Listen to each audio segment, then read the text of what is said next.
जय हिंद साथियों, मैं अनिल कुमार फिर से अपने YouTube चैनल में आप लोगों का स्वागत करता हूं। दोस्तों, आज का जो मेरा टॉपिक है वो आपको भूगोल सीरीज के अंतर्गत चलने वाले टॉपिक है और यह आज आपको 5वां टॉपिक होगा, जिसके अंतर्गत हम लोग विभिन्न क्वेश्चन का क्या करेंगे, एनालिसिस करेंगे। तो देखिए, इसमें क्या जो पहला प्रश्न आज का क्या कर रहा है कि कोच्चि पत्तन अवस्थित है कहाँ, मतलब कि कोच्चि बंदरगाह के बारे में पूछा जा रहा है, यह कहाँ है। ऑप्शन ए कर रहा है कर्नाटक में, ऑप्शन बी कर रहा है उड़ीसा में, ऑप्शन सी केरल में और ऑप्शन डी जो कर रहा है वो आपको तमिलनाडु में। तो याद रखिएगा कि ये जो कोच्चि पत्तन है, ठीक है ना, वो आपको केरल में है। तो आइए यहाँ से हम जान लेंगे कि बंदरगाह से पूछे जाने वाले कौन कौन से क्वेश्चन है जो आपके लिए इंपॉर्टेंट है, उसको हम लोग थोड़ा सा क्या करते हैं, देख लेते हैं, ठीक है ना। तो आइए इसे शुरू करते हैं, ठीक है ना।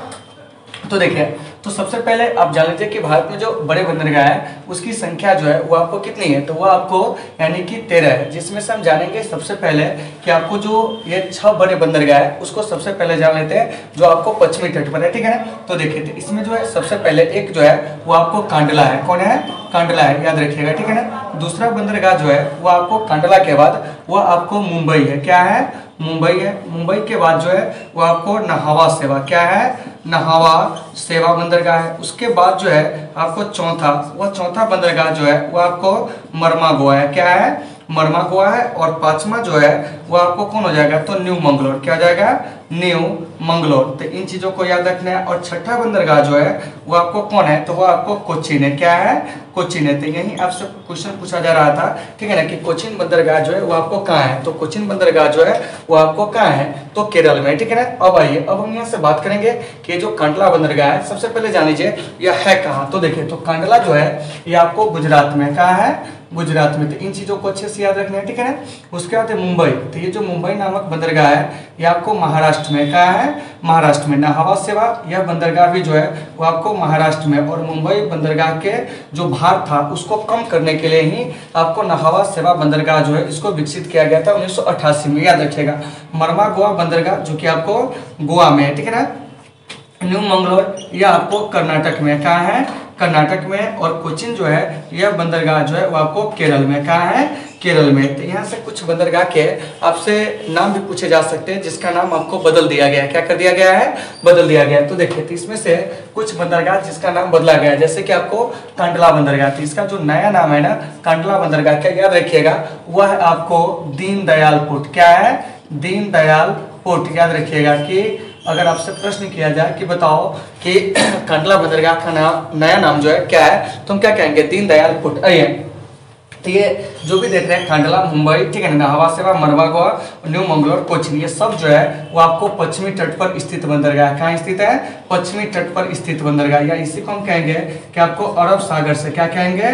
अरब सागर से क्या है कि आपको सटा हुआ जो बंदरगाह है वो आपको कौन कौन है, तो देखिए कांडला, मुंबई, नहावा सेवा, मरवा गोवा, न्यू मंगलोर, या आपको एक और जो हो जाएंगे कोच्चिन हो जाएंगे। तो ये सब आपको पश्चिमी तट है। और नहीं तो कभी कभी क्वेश्चन पूछ लेगा कि बताइए कि अरब सागर से सटे हुए जो बंदरगाह है वो आपको कौन कौन है। तो अरब सागर से सटे बंदरगाह की बात किया जाए तब, या आपको क्या किया जाए कि अरब सागर के अलावे आपको क्या हो कि अगर पश्चिमी तट से सटा हुआ कहे तब, तो ऐसे में जो बंदरगाह सब है वो आपको कौन कौन है, तो देख लीजिए कांडला, मुंबई, नहावा सेवा, मरवा गोवा, न्यू मंगलोर और कोच्चिन। क्या है? कोच्चिन। तो इस बात को अच्छे से याद रखना है, ठीक है ना। अब आइए, अब यहाँ से क्वेश्चन पूछा जाएगा कि सबसे बड़ा प्राकृतिक बंदरगाह कौन है। तो याद रखिएगा कि सबसे बड़ा जो प्राकृतिक बंदरगाह है, ठीक है ना, वह आपको कौन है, तो प्राकृतिक बंदरगाह में अगर सबसे बड़ा पूछा जाए तो वो आपको मुंबई है। कौन है? मुंबई है। याद रखना कि सबसे बड़ा प्राकृतिक बंदरगाह कौन है, तो हम क्या कहेंगे, तो आपको मुंबई है, ठीक है ना।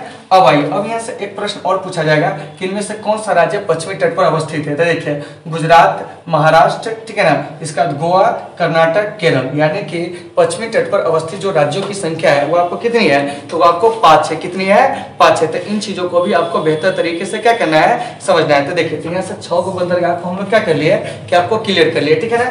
अब आइए, अब हम आगे चलते हैं कि आगे जो 6 बंदरगाह है और भी जिसको जान लेते हैं, जो कि आपको बंगाल की खाड़ी से क्या है कि आपको सटा हुआ है, ठीक है ना। तो जैसे इसमें आपको कोलकाता, क्या है कि आपको कोलकाता हो गया, ठीक है ना, जो कि आपको पश्चिम बंगाल में, याद रखिएगा कहाँ है, कोलकाता नामक जो बंदरगाह है वो कहाँ है, पश्चिम बंगाल में। चलिए, कोलकाता के बाद जो है दूसरा वो है आपको पारादीप। कहाँ है?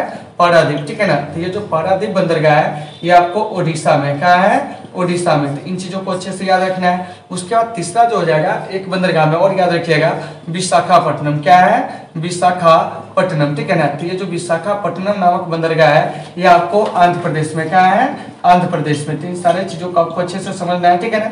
उसके बाद है आपको चेन्नई। क्या है कि आपको चेन्नई हो गया। चेन्नई के बाद जो हो जाएगा आपको तूतीकोरिन। क्या है? तूतीकोरिन। तूतीकोरिन के बाद जो हो जाएंगे वो आपको क्या हो जाएंगे? तो आपको एन्नौर। क्या हो जाएगा? एन्नौर। तो ये जो आप देख रहे हैं तीनों बंदरगाह ये आपको तमिलनाडु में, क्या है? तमिलनाडु में। तो इन चीजों को अच्छे से याद रखना है। तो कभी कभी प्रश्न कर लिया जाएगा कि बताओ कि बंगाल की खाड़ी से सटे हुए राज्य इनमें से कौन है? तो देखिए, तो आपको पश्चिम बंगाल, उड़ीसा, आंध्र प्रदेश, तमिलनाडु, ठीक है ना। तो ये भी यहाँ से क्वेश्चन पूछे जा सकते हैं, या क्वेश्चन ये भी पूछे जा सकते हैं कि पूर्वी तट पर स्थित जो आपको बड़े बंदरगाह है वह कौन कौन है? तो पूर्वी तट पर स्थित बड़े बंदरगाह आपको कोलकाता, पारादीप, विशाखापट्टनम, चेन्नई, तूतीकोरिन, एन्नौर। तो इस चीज को याद रखना है, ठीक है ना। देखिए फिर यहाँ से एक क्वेश्चन जो है आपसे और भी पूछे जा सकते हैं। क्या हो सकते हैं? पूछे जा सकते हैं। क्या पूछे जा सकते हैं कि बताइए कि सबसे बड़ा कृत्रिम बंदरगाह कौन है? तो देखिए, तो सबसे बड़ा अगर हम कृत्रिम बंदरगाह की बात करते हैं, ठीक है ना, तो कृत्रिम बंदरगाह में जो सबसे बड़ा है वो आपको चेन्नई है। क्या है? चेन्नई है, याद रखिएगा, ठीक है ना। फिर यहाँ से क्वेश्चन पूछा जाएगा कि भारत का सबसे गहरा बंदरगाह कौन है? तो वह आपको विशाखापट्टनम है। कौन है? विशाखापट्टनम। याद रखना है कि भारत का सबसे गहरा बंदरगाह जो है वो कौन है? विशाखापट्टनम, जो कि आपको आंध्र प्रदेश में। फिर यहाँ से क्वेश्चन पूछा जाएगा एक कि प्राकृतिक रूप से भारत का सबसे बड़ा बंदरगाह कौन है? ठीक है ना। तो देखिए, तो प्राकृतिक में जो सबसे बड़ा बंदरगाह है अभी बताया था आपको मुंबई। कौन है? मुंबई है। तो यहाँ से इन चीजों को याद रखना है। सभी मौसमों में काम करने वाला भारत का एकमात्र बंदरगाह कौन है? ठीक है ना।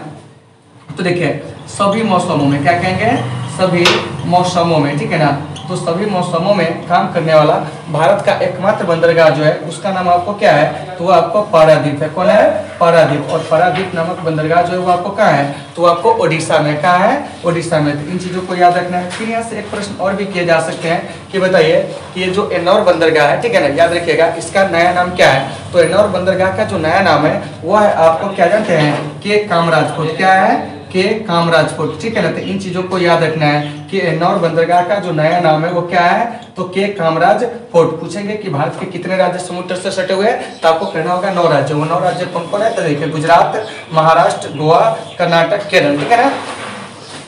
उसके बाद पश्चिम बंगाल, उड़ीसा, आंध्र प्रदेश, तमिलनाडु। तो ये भारत के 9 राज्य जो है वो आपको क्या है कि समुद्र तट से क्या है कि आपको सटे हुए हैं। और इन 9 राज्यों में क्या है कि भारत के कई सारे बड़े बंदरगाह जो है वो आपको स्थित है। जैसे देखिए कि आपको कांडला, मुंबई, नाहवा सेवा, मनमागवा, न्यू मंगलोर, कोच्चिन, ठीक है ना। तो ये सब आपको पश्चिमी तट पर स्थित क्या है कि आपको बड़े बंदरगाह। और इधर जो आप देख रहे हैं कलकत्ता, पारादीप, विशाखापट्टनम, चेन्नई, तूतीकोरिन, एन्नौर, ये सब आपको पूर्वी तट पर स्थित क्या है कि आपको बड़ा बंदरगाह है। तो इन चीजों को अच्छे से समझना है, ठीक है।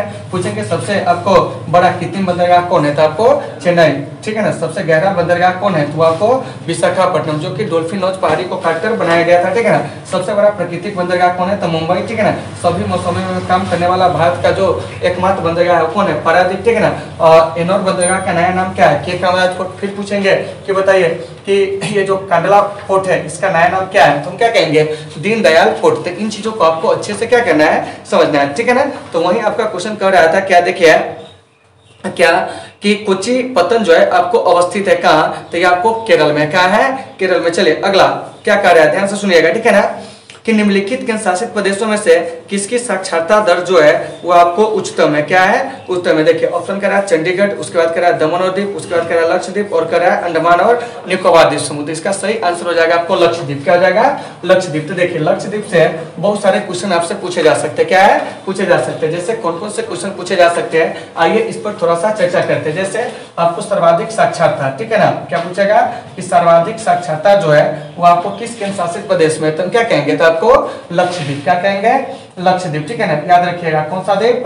लक्षद्वीप। इसमें आपको सर्वाधिक क्या है कि आपको साक्षरता दर है, ठीक है ना। फिर यहाँ से क्वेश्चन आएगा एक और कि बताइए कि जो लक्षद्वीप है इसकी आकृति कैसी है? तो देखिए इसकी आकृति जो है याद रखिएगा घोड़े के नाल आकार की। कैसे है? घोड़े के नाल आकार की इसकी क्या है कि आपको आकृति है। किसका? तो आपको लक्षद्वीप का। दूसरी बात कि लक्षद्वीप जो है वो आपको एक कोरल द्वीप है। कैसा द्वीप है? कोरल द्वीप है। मतलब कोरल द्वीप कहने का मतलब क्या हुआ कि परवाल से निर्मित द्वीप है। याद रखिएगा कि ये जो देख रहे हैं लक्षद्वीप वो आपको कैसा द्वीप है? तो कोरल द्वीप है जिसकी आकृति घोड़े के नाल आकार की है और यहाँ की साक्षरता जो है वो आपको सबसे अधिक है। क्या है? सबसे अधिक है। दूसरी बात कि ये जो लक्षद्वीप है तो सभी केंद्र शासित प्रदेशों में सबसे कम जनसंख्या जो है वो आपको कहाँ है, तो लक्षद्वीप में है। कहाँ है, लक्षद्वीप में। और भारत में अभी जो आपको केंद्र शासित प्रदेश है उसकी संख्या जो है वो आपको 8 है। कितनी है, 8 है। तो इन चीजों को भी आपको बेहतर तरीके से देखना है। तो ये 8 केंद्र शासित प्रदेश कौन कौन है, तो आइए इससे हम क्या करते हैं, ऊपर से शुरू करते हैं, ठीक है ना। इसमें आपको एक सबसे पहले जो हो जाएगा आपको लद्दाख, क्योंकि ऊपर से शुरू करेंगे तो सबसे पहले कौन हो जाएगा, तो आपको लद्दाख। लद्दाख के बाद जो हो जाएगा, ठीक है ना, वो आपको जम्मू और कश्मीर, क्या जाएगा, जम्मू और कश्मीर। तो देखिए ये जो आप देख रहे हैं, ठीक है ना, लद्दाख और जम्मू कश्मीर ये जो संशासित प्रदेश बना था, याद रखिएगा, ठीक है ना, ये आपको 31 अक्टूबर, ठीक है ना, 2019 को, कितना को बना था, 31 अक्टूबर 2019 को। ऐसा वहां पर क्या हुआ था, तो आपको पता होगा कि धारा 370 और आपको अनुच्छेद 35 के 1 को क्या हुआ था कि जम्मू कश्मीर से जो निष्प्रभावी किया गया था वो आपको कब किया गया था, तो 5 अगस्त 2019 को। और उसके बाद आपको 31 अक्टूबर 2019 को क्या हुआ था कि लद्दाख और जम्मू कश्मीर जो है वो आपको क्या हुआ था कि आपको केंद्र शासित प्रदेश बना था। तो इन चीजों का आपको अच्छे से क्या करना है, समझना है, ठीक है ना। चलिए उसके बाद जो है आपको तीसरा तो आएंगे आपको चंडीगढ़ पे। क्या आएंगे, चंडीगढ़, ठीक है ना। तो ये जो चंडीगढ़ है यह पंजाब और हरियाणा दोनों की राजधानी भी है, ठीक है ना, और केंद्र शासित प्रदेश भी। उसके बाद है आपको दिल्ली, क्या है, दिल्ली। तो याद रखिएगा कि दिल्ली जो है सबसे अधिक जनसंख्या वाला आपको क्या है कि आपको केंद्र शासित प्रदेश से, इसके अलावा सबसे ज्यादा जनसंख्या घनत्व वाला भी जो केंद्र शासित प्रदेश है वो आपको कौन है, दिल्ली है। और लद्दाख से एक चीज याद रखिएगा कि यह क्षेत्रफल के दृष्टि से अभी भारत का सबसे बड़ा केंद्र शासित प्रदेश है। उसके बाद हम चलते हैं तो आपको दादर, क्या मिलेंगे, दादर व नागर हवेली, क्या मिलेंगे, दादर व नागर हवेली। इन चीजों को याद रखना है। तथा दमन व दीव, क्या है, तथा दमन व आपको दीव। तो इसकी जो राजधानी है वो आपको दमन ही है, क्या है, दमन ही है, ठीक है ना। और ये जो देख रहे हैं आपको दादर व नागर हवेली तथा दमन दीव, इसे क्या हुआ था कि जनवरी 2020 में क्या हुआ था कि एक जगह मिला दिया गया। इसके बाद जो है आपको अगला छठा तो उसमें बात करेंगे आपको पुदुचेरी की। किसकी बात करेंगे, पुदुचेरी की। पुदुचेरी के बाद जो है आपको 7वां अगर हम बात करते हैं तो हो जाएगा आपको लक्षद्वीप, क्या हो जाएगा, लक्षद्वीप। और 8वां जो है वो आपको अंडमान निकोबार द्वीप समूह, क्या है, अंडमान निकोबार द्वीप समूह। तो आपको इन सारे चीजों की स्थिति भी आपको क्या होनी चाहिए कि आपको पता होनी चाहिए। अब देखिए अब आपको यह जानना क्यों जरूरी है, क्यों हम ये बता रहे हैं। देखिए अंडमान और निकोबार द्वीप समूह, तो आप भूगोल पढ़ रहे हैं तो भूगोल में क्या है कि बहुत सारी चीजों की भौगोलिक स्थिति आपको जानना क्या होता है, ज्यादा बेहतर होता है। जैसे देखिए यहाँ से क्वेश्चन ये भी पूछा जा सकता है कि बताइए कि भारत में स्थित 2 द्वीप समूह कौन है, तो एक आपको लक्षद्वीप और एक जो है अंडमान निकोबार द्वीप समूह, ठीक है ना। लक्षद्वीप जो है वो आपको अरब सागर में स्थित द्वीप समूह है, जबकि आपको अंडमान और निकोबार द्वीप समूह जो है वो आपको क्या है, बंगाल की खाड़ी में स्थित आपको द्वीप समूह है। तो इन चीजों को याद रखना है, ठीक है ना। फिर यहाँ से कभी कभी प्रश्न आपसे कर लिया जाएगा कि बताइए कि भारत के जो सबसे दक्षिणतम बिंदु है इंदिरा पॉइंट, वो भी आपको क्या अंडमान निकोबार द्वीप समूह में स्थित है, ठीक है ना। तो यह अंडमान निकोबार द्वीप के जो आपको क्या है कि ग्रेट निकोबार है, ठीक है ना, उसमें आपको स्थित है इंदिरा पॉइंट। इन चीजों को याद रखना है, ठीक है ना। लक्षद्वीप से पूछा जाएगा तो सबसे छोटा क्या है कि आपको केंद्र शासित प्रदेश है, और यहाँ साक्षरता दर जो है वो आपको सबसे ज्यादा क्या है, अधिक है। तो इन चीजों को भी याद रखना है, ठीक है ना। पुदुचेरी, तो देखिए पुदुचेरी भारत का एक ऐसा संघ शासित प्रदेश है जिसके 3 जिले आपको 3 राज्य में, ठीक है ना।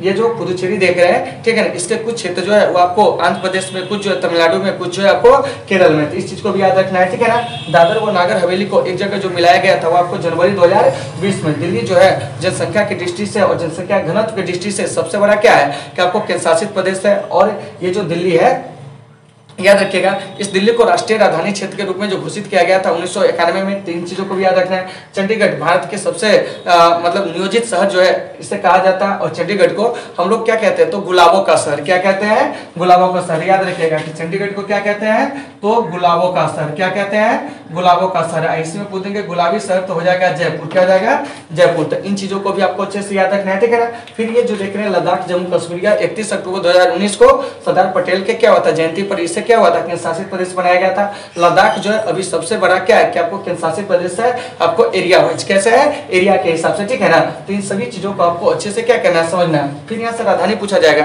तो लद्दाख की राजधानी तो हम कहेंगे लेह, क्या कहेंगे, लेह, ठीक है ना। जम्मू कश्मीर की राजधानी जो है वो आपको श्रीनगर, ठीक है ना। चंडीगढ़ की राजधानी जो है आपको चंडीगढ़ है। दिल्ली की राजधानी जो है नई दिल्ली। दादर व नागर हवेली की जो राजधानी है, ठीक है ना, और दादर व नागर हवेली तथा दमन व दीव, इसकी जो राजधानी है दमन है। पुदुचेरी की राजधानी आपको पुदुचेरी है। लक्षद्वीप की राजधानी कवारत्ती है, और अंडमान और निकोबार द्वीप समूह की जो राजधानी है वो आपको कहाँ है, तो यह आपको पोर्ट ब्लेयर है, जो कि आपको दक्षिणी अंडमान में अवस्थित है। तो इन चीजों को भी आपको बेहतर तरीके से क्या करना है, समझना है। चलिए देखते हैं एक आध क्वेश्चन और, क्योंकि बोर्ड पर कुछ जगह खाली है, इसको भी देख लेते हैं, ठीक है ना। देखिए कह रहा है कि धरावी मलिन बस्ती जो है वो आपको कहाँ पाई जाती है। तो देखिए धरावी मलिन बस्ती जो है वो आपको मुंबई में है। कहाँ है? मुंबई में। तो आइए थोड़ा सा देख लेते हैं कि मुंबई में क्या क्या चीजें हैं जो आपके एग्जाम में पूछे जा सकते हैं, ठीक है ना। तो देखो तो यहाँ पर सबसे पहले हमारा टॉपिक हो जाएगा मुंबई। क्या हो जाएगा? मुंबई। अब देखिए मुंबई में क्या क्या चीजें जो आपके एग्जाम में पूछे जा सकते हैं। तो सबसे पहले एक चीज याद रखिएगा आपको, गेटवे ऑफ इंडिया। क्या याद रखना है आपको? गेटवे ऑफ इंडिया, ठीक है ना। यानी देखिए सभी सब्जेक्टों को हम लोग जोड़ के चल रहे हैं, गेटवे ऑफ इंडिया, ठीक है ना। इसके अलावा आप एक चीज और याद रख सकते हैं यहाँ से, होटल ताजमहल। क्या याद रख सकते हैं? होटल ताजमहल, जिसका निर्माण आपको जमशेदजी टाटा ने क्या हुआ था, आपको करवाए हुए थे। इसके बाद एक चीज और याद रखिएगा, यहाँ पर आपको विक्टोरिया टर्मिनस है। क्या है? विक्टोरिया टर्मिनस, जो कि 1878 से 1888 के बीच में क्या हुआ था कि बना था। अब इसी का नाम जो है छत्रपति शिवाजी महाराज टर्मिनल, ठीक है ना। विक्टोरिया टर्मिनल का ही नाम है। तो ये सब आपको मुंबई से पूछे जाने वाले क्वेश्चन कभी कभी पूछ देता है। गेटवे ऑफ इंडिया क्या है तो मुंबई में, ठीक है ना। होटल ताजमहल का है मुंबई में। विक्टोरिया टर्मिनल का है तो हम क्या कहेंगे बताइए? तो मुंबई में। विक्टोरिया टर्मिनल का नया नाम क्या है? तो छत्रपति शिवाजी महाराज टर्मिनल, ठीक है। तो इन चीजों को अच्छे से याद रखना है। विक्टोरिया टर्मिनल को 2004 में यूनेस्को की विरासत सूची में क्या हुआ था कि आपको शामिल किया गया था। फिर यहाँ से क्वेश्चन पूछा गया गेटवे ऑफ इंडिया किसके याद में बना था, तो आपको याद रखना है कि आपको मैरी और आपको जॉर्ज पंचम के याद में, ठीक है ना। चलो उसके बाद हम चलते हैं आपको दिल्ली में। कहाँ चलते हैं? दिल्ली में। तो देखिए तो दिल्ली अगर आपको दिख रहा है तो बताइएगा, ठीक है ना। और नहीं दिख रहा है तो सुनिएगा, ठीक है। तो देखो तो ये जो दिल्ली है भाई साहब, ठीक है ना, इस दिल्ली से आपको इंडिया गेट पूछे जाएंगे। क्या पूछे जाएंगे? इंडिया गेट, कनॉट पैलेस, ठीक है ना, संसद भवन, ठीक है ना। इसके अलावा आपको राष्ट्रपति भवन हो गया, ठीक है ना, कमल मंदिर हो गया। तो ये सब जो आपको दिल्ली के मतलब प्रसिद्ध चीज है, ठीक है ना। इसके अलावा कुतुब मीनार हो गया, दिल्ली का जो आपको लौह स्तंभ है, मेहरौली का लौह स्तंभ, ये भी पूछे जा सकते हैं, ठीक है ना। कोलकाता का फोर्ट विलियम याद रखिएगा, ठीक है ना। चेन्नई का सेंट जॉर्ज का किला आपको क्या करना है कि याद रखना है। तो ये सारे चीजों को आपको अच्छे से क्या करना है कि समझना है। और यहाँ से जो भी प्रश्न आएंगे इन सारे प्रश्नों को आपको बढ़िया से क्लियर कर लेना है। तो उम्मीद है कि आपको ये सारे चीज होंगे समझ में आ गए होंगे। तो फटाफट आप लोग इसे क्या कर लीजिए, क्लियर कर लीजिए। फिर हम चलते हैं आपको नेक्स्ट टॉपिक में।